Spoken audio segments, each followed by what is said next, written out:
ചൂട് കൂടിയതോടെ നമുക്ക് പലതരത്തിലുള്ള ഭയങ്ങളാണ് വന്നുകൊണ്ടിരിക്കുന്നത്. അതിലൊന്നാണ് ഇത്. ആദ്യം കുടിവെള്ളത്തിനെ പറ്റി പറഞ്ഞു, ചൂട് കൂടി സൂര്യാതപം ഏൽക്കുന്നതിനെ പറ്റി നമുക്ക് ഭയമുണ്ട്. പാമ്പ്. കോഴിക്കോട് പുത്തൂർ മഠത്ത് കോഴി ഫാമിനുള്ളിൽ മൂർഖൻ പാമ്പ് കയറി. അടയിരുന്ന കോഴിയെ കൊന്ന് മുട്ടകൾ വിഴുങ്ങി. പാമ്പ് പിടുത്തക്കാരനെത്തി മൂർഖനെ പിടികൂടി. പാമ്പ് വന്ന് ആ മുട തിന്ന കണ്ടില്ലേ?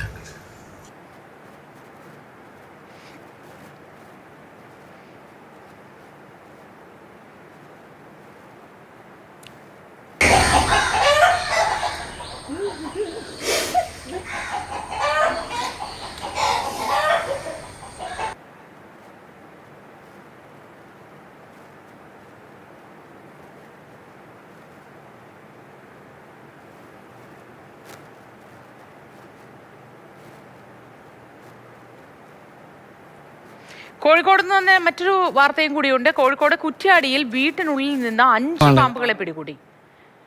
മീത്തലെ കാപ്പുമ്മൽ രമേശന്റെ വീട്ടിൽ നിന്നാണ് വെള്ളിക്കട്ടൻ ഇനത്തിലുള്ള പാമ്പുകളെ പിടിച്ചത്. മക്കൾ കിടന്നുറങ്ങിയ കിടക്കയിലും മുറികളിലുമാണ് പാമ്പിനെ കണ്ടത്. കുട്ടി എഴുന്നേൽക്കുന്നൊരു സമയം 7 മണി 7:30 അപ്പോൾ വീട്ടിൽ നിന്ന് കുട്ടി എണീറ്റപ്പം തന്നെ മോളും 1 വയസ്സുള്ളൊരു ചെറിയൊരു മോനും ഉണ്ട്. അപ്പോൾ ഒരു രണ്ടാളും എണീച്ചപ്പോൾ വൈഫ് എണീക്കാൻ വേണ്ടി പോയപ്പോൾ അവിടുന്ന് തലേൻ്റെ അടുത്തായിട്ട് പിന്നെ ഒരു വലിയൊരു വെള്ളിക്കട്ടൻ പാമ്പിനെ അവിടുന്ന് പിടിച്ചു. അത് കഴിഞ്ഞ് ഒരു ഉച്ച സമയത്ത് വീണ്ടും വീടൊക്കെ നന്നാക്കി. ആ സമയത്ത് പിന്നെയും വീട്ടിൻ്റെ ഉള്ളിൽ നിന്ന് 2 എണ്ണത്തിനെ പിന്നെയും കിട്ടി.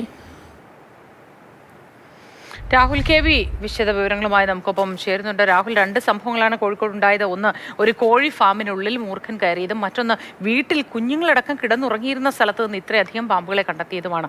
2 സംഭവങ്ങളുടെ വിശദാംശങ്ങൾ എന്താണ് രാഹുൽ?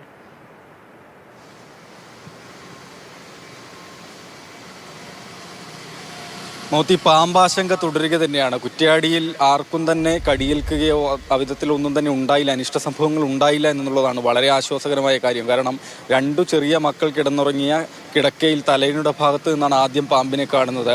ഉഗ്രവിഷമുള്ള 5 വെള്ളിക്കെട്ട് ഇനത്തിൽപ്പെട്ട പാമ്പുകളെയാണ് വീടിനകത്ത് വെച്ച് തന്നെ കണ്ടെത്തിയിട്ടുള്ളത് എന്നത് വളരെ ഭയപ്പെടുത്തുന്ന കാര്യമാണ്.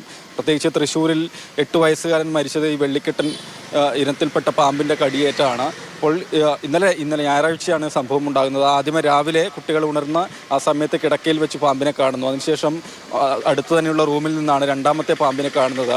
ബാത്റൂമിൽ കയറിയ സമയത്ത്, വീട്ടിനകത്ത് തന്നെയുള്ള ശുചിമുറിയിൽ കയറിയ സമയത്ത് അതിനകത്തും പാമ്പിനെ കാണുന്നു.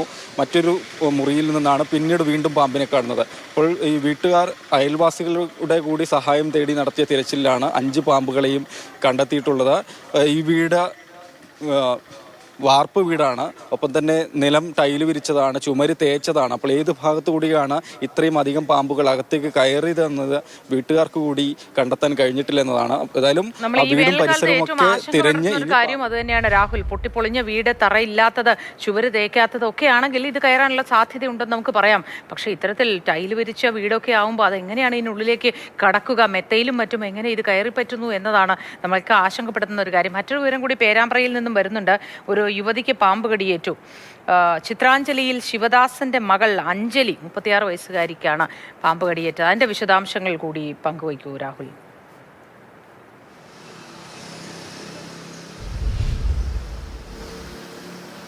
തീർച്ചയായും കോഴിക്കോട് ജില്ലയിൽ തുടർ ദിവസങ്ങളിൽ പാമ്പ് കടിയേൽക്കുന്ന സംഭവങ്ങളുമുണ്ട്. ആ കേസുകളും വർദ്ധിച്ചു വരികയാണ്. ഇപ്പോൾ ഏറ്റവും ഒടുവിൽ പേരാമ്പ്രയിൽ നിന്നാണ് 36 വയസ്സുകാരി അഞ്ജലിക്കാണ് പാമ്പിൻ്റെ കടിയേറ്റിട്ടുള്ളത്. നമ്മളിപ്പോൾ സംസാരിച്ചുകൊണ്ടിരുന്ന ശംഖുവരയൻ വെള്ളിക്കെട്ടിനത്തിൽപ്പെട്ട വിഷമുള്ള പാമ്പ് തന്നെയാണ് കടിച്ചത്. അതും വീടിനകത്ത് വെച്ച് തന്നെയാണ്. ഈ പാമ്പിനെ പിന്നീട് വീടിൻ്റെ ശുചിമുറിയിൽ നിന്ന് തന്നെ കണ്ടെത്തുകയും ചെയ്തിട്ടുണ്ട്. ഈ പാമ്പ് കടിച്ചെന്ന് മനസ്സിലാക്കിയ ഉടനെ തന്നെ ഈ 36-കാരിയെ പേരാമ്പ്രയിലെ താലൂക്ക് ആശുപത്രിയിലേക്ക് കൊണ്ടുപോയി അവിടെ ചികിത്സ തേടുകയും പിന്നീട് വിദഗ്ധ ചികിത്സയ്ക്കായി കോഴിക്കോട് മെഡിക്കൽ കോളേജ് ആശുപത്രിയിലേക്ക് മാറ്റുകയും ചെയ്തിട്ടുണ്ട്.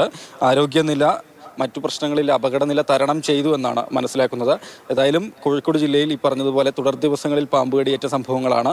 ശംഖുവരയൻ ഇനത്തിൽപ്പെട്ട പാമ്പ് തന്നെയാണ് ഇവിടെയും വില്ലനായിട്ടുള്ളത്. ശരി രാഹുൽ.